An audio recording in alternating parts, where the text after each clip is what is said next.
अगर आप भी लंबे समय तक पोटी सीट के ऊपर बैठे रहते हैं, या फिर आप पोटी करते हुए बहुत ज्यादा जोर लगाते हैं, या फिर आप ऐसी नौकरी करते हैं जहां पे आपको पूरा दिन बैठना पड़ता है, या फिर आपको कब्ज की समस्या है, तो आपको हो सकती है बवासीर। तो आज मैं बताने वाला हूं आपको बवासीर के बारे में बिल्कुल सिंपल तरीके से कि बवासीर होती क्या है, क्या इसका इलाज है, क्या इसके लक्षण है और कैसे इसको रोका जा सकता है। अगर इसको आप समय से इलाज नहीं कराते हैं तो कैसे ये कैंसर में बदल सकता है। सबसे पहले मैं आपको बताऊंगा कि बवासीर होती क्या है।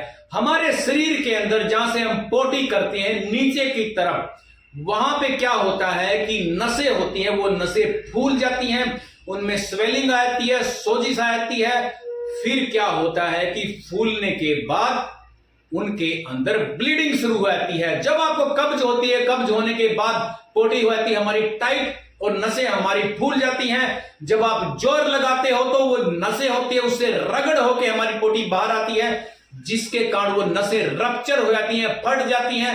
फटने के बाद ताजा ताजा ब्लड आपको पोटी के अंदर, स्टूल के अंदर देखने को मिलता है। अगर आपके साथ ऐसा बार बार होता है तो इसका मतलब आपको बवासीर हो सकती है। और बवासीर में आपको अंदर वाली जो बवासीर होती है, इंटरनल जिसको बोलते हैं, उसमें आपको दर्द भी ज्यादा फील नहीं होता। लेकिन जो बाहर वाली बवासीर होती है, बवासीर भी दो तीन तरह की होती है, इंटरनल और एक्सटर्नल। इंटरनल के बारे में मैंने आपको बताया अभी कि उसके अंदर ब्लड आता है और ब्लड में आपको दर्द नहीं होता। एक्सटर्नल की मैं आपको बात करूंगा। एक्सटर्नल में क्या होता है, नीचे की तरफ जहां पे पोटी का मुंह होता है, पोटी वाला मुंह होता है, एनस जिसको हम बोलते हैं, वहां पे स्वेलिंग हो सकती है, सोजिश हो सकती है, उसका कलर चेंज हो सकता है, रेडनेस हो सकता है और उसका कलर ब्लैकनेस भी हो सकता है। क्यों? क्योंकि पूरी बॉडी का जो प्रेशर होता है नीचे की तरफ होता है। अगर आप पोटी करते हुए जोर लगाओगे तो प्रेशर नीचे की तरफ होगा, तो ब्लड का जो प्रेशर है वो भी नीचे की तरफ होगा। क्योंकि अंदर से जो हमारी स्किन होती है बहुत ज्यादा डेलिकेट होती है, जोर लगाने के बाद अंदर क्लोट भी बन सकता है, ब्लीडिंग भी हो सकती है। इसको बोलते हैं हम थ्रोम्बोइज्ड हेमोरॉइड्स। ये भी हो सकता है, काले काले से धब्बे हो सकते हैं, जिसको डॉक्टर क्या करेगा, अगर वो धब्बे 24 से 72 घंटे के बीच में हुए हैं, 48 से 72 घंटे के बीच में हुए हैं, डॉक्टर छोटा सा कट लगा के उसको बाहर निकाल सकता है। तो ये सारे के सारे जो लक्षण हैं ये आते हैं बवासीर के अंदर। अब बवासीर की स्टेज भी होती हैं, कई लोगों को पता नहीं कि बवासीर की स्टेज होती है। स्टेज नंबर 1, जैसे मान लो अंदर की तरफ जहां से आप पोटी करते हैं उसको एनस बोलते हैं। एनस से 6 इंच अंदर यानी कि आधा फुट अंदर मान लो कि आपकी जो बवासीर है यानी कि जो नसें हैं वो फूली हुई हैं। नसें फूल जाती हैं, फूलने के बाद क्या होता है, उसमें सोजिश होती है, स्वेलिंग होती है। ये जो बवासीर है ये मल्टीपल भी हो सकती है, अंदर भी हो सकती है और बाहर भी हो सकती है। यानी कि एनस जहां से पोटी करते हैं उसके मुंह के ऊपर भी छोटे छोटे दाने हो सकते हैं, धब्बे हो सकते हैं, मस्से हो सकते हैं, यानी कि अंदर की तरफ ब्लीडिंग भी हो सकती है। और पेट के अंदर जैसे मैंने बताया रेक्टम यानी कि एनस जो होता है उससे 6-7 इंच अंदर की तरफ भी हो सकती है। यानी कि एक्सटर्नल और इंटरनल दोनों तरह की बवासीर एकदम हो सकती हैं और मल्टीपल भी हो सकती है, यानी कि अंदर की और बाहर की और कई जगह पे भी हो सकती हैं। यानी कि डॉक्टर इसको अच्छे से देखने के बाद, जांच करने के बाद ये पता लगाएगा कि भी इंटरनल कितनी है और एक्सटर्नल कितनी है, उसके हिसाब से फिर उसका ट्रीटमेंट शुरू करता है। अब डॉक्टर जांच कैसे करता है, सबसे पहले आपको बुलाएगा, बुलाने के बाद आपकी फिजिकल जांच की जाएगी। ग्लव्स पहनने के बाद फिंगर से सबसे पहले जांच करेगा। अगर उसको फिंगर से पता नहीं चलता है फिर कोलोनोस्कोपी जिसको बोलते हैं, दूरबीन डाल के ये पता चलेगा कि अंदर की तरफ कहां कहां पे बवासीर है, यानी कहां कहां पे फोड़ा है, कहां कहां पे जो नसें हैं वो फूली हुई हैं, सोजिश हो रखी है।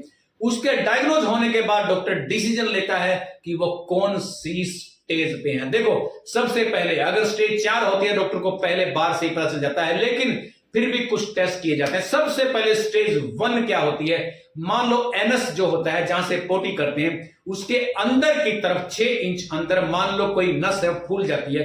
फूलने के बाद वो इतनी लंबी भी हो सकती है, इतनी लंबी भी हो सकती है, देखो इतनी लंबी भी हो सकती है, इतनी भी हो सकती है। जब इतनी होएगी उसको एक स्टेज मान के चलो, राइट। उसमें आपको ज्यादा पता नहीं चलेगा। जब उंगली जितनी लंबी हो जाएगी उसको 2 स्टेज मान के चलो, लेकिन जब आप पोटी करोगे तो आपको ऐसा महसूस होएगा जैसे कि आपकी अंदर पोटी करते वक्त पोटी रह गई है, या फिर आपको ऐसा फील होगा जैसे कि स्किन आपकी खिसकने लग रही है, कोई मांस का टुकड़ा बाहर आने की कोशिश कर रहा है, ऐसा महसूस होएगा। क्योंकि अंदर की जो नस है वो इतनी लंबी हो चुकी है, बाहर की तरफ लटकने वाली है वो। स्टेज 3 में क्या होएगा कि जो नस है इतनी लंबी हो जाती है, वो मांस का टुकड़ा इतना लंबा हो जाता है कि वो बाहर लटकना शुरू हो जाता है। जब पोटी करोगे पोटी के साथ बाहर आ जाता है, यानी कि लटकना शुरू हो जाता है। उसके बाद क्या करोगे, आप फिंगर के साथ उसको अंदर डाल दोगे।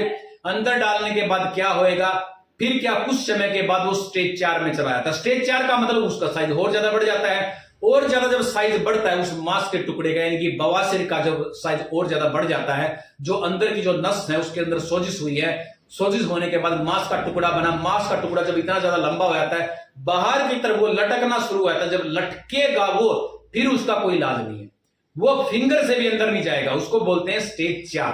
वो लटकता ही रहेगा, उसका फिर इलाज है सिर्फ एक ऑपरेशन। तो ये सारी चीज डायग्नोज करने के बाद, पता लगाने के बाद, फिर डॉक्टर डिसीजन लेता है स्टेज 1 और 2 है तो उसमें क्या है, दवाइयां दे सकता है।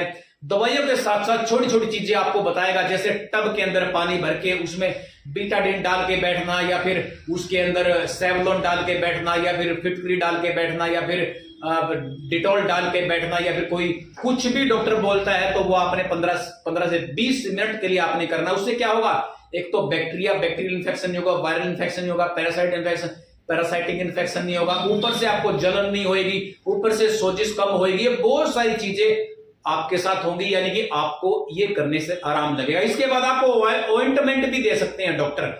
ऑइंटमेंट से क्या है, उससे आपको इन्फ्लेमेशन कम हो सकती है, सोजिश कम हो सकती है। उसके बाद आपको डॉक्टर पेन किलर भी दे सकते हैं अगर आपको पेन ज्यादा होता है। तो डॉक्टर डिसीजन लेता है कि कौन सी स्टेज पे आपका बवासीर है, और आपको ऑपरेशन भी कर सकता है। ऑपरेशन इसका एकमात्र इलाज है 4थी स्टेज पे जाने के बाद। आयुर्वेदिक में भी एक इलाज होता है, क्षारसूत्र बोलते हैं, तो उसमें भी इलाज होता है कि डॉक्टर कई बार रबड़ बैंड उसके ऊपर चढ़ा देते हैं बवासीर के अंदर। उसका क्या है, फिर वो ब्लीडिंग वगैरह रुक जाती है, वहां से कट लगना शुरू होता है, फिर डॉक्टर उसको आराम आराम से करके बाहर निकाल देते हैं, क्योंकि जितना ज्यादा कसते जाएंगे वो आराम आराम से बाहर निकलती जाएगी। तो ये भी एक इलाज है आयुर्वेदिक के अंदर, जिसको बोलते हैं क्षारसूत्र।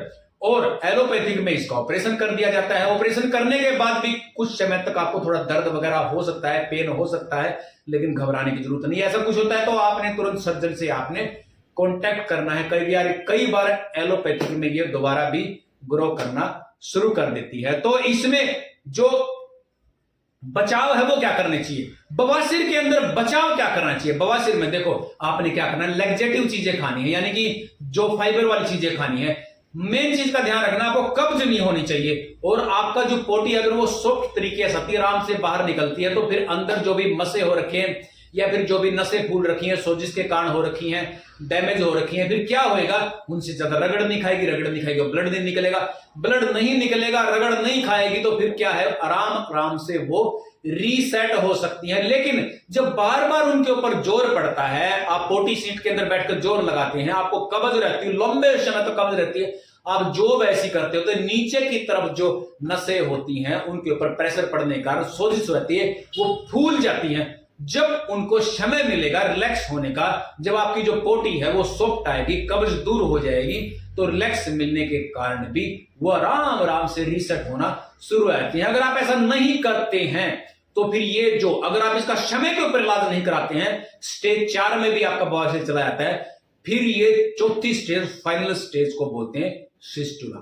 फिस्टुला में क्या होता है कि इसमें गांठ बन जाती है। अब इसका समय पे इलाज नहीं कराओगे तो ये चीज कैंसर के अंदर भी बदल सकती है। समय के ऊपर इलाज ना कराने के बाद आपको कैंसर भी हो सकता है। और इसके बाद जैसे मैंने आपको बताया था, एक थ्रोम्बोज्ड हेमोरॉइड्स भी होता है। इसमें क्या होता है कि इसमें जैसे जो एनस होता है, नीचे की तरफ जहां पोटी करते हैं, नीचे का मुंह होता है, उसके अंदर जो स्किन होती है अंदर की तरफ वो बड़ी सॉफ्ट होती है, वहां पे ब्लीडिंग हो जाती है, क्लोट जम जाता है। क्लोटिंग, जैसे मैंने पहले बताया, क्लोटिंग जम जाता है। क्लोट का मतलब थक्का जम जाना, ब्लड इकट्ठा हो जाता है।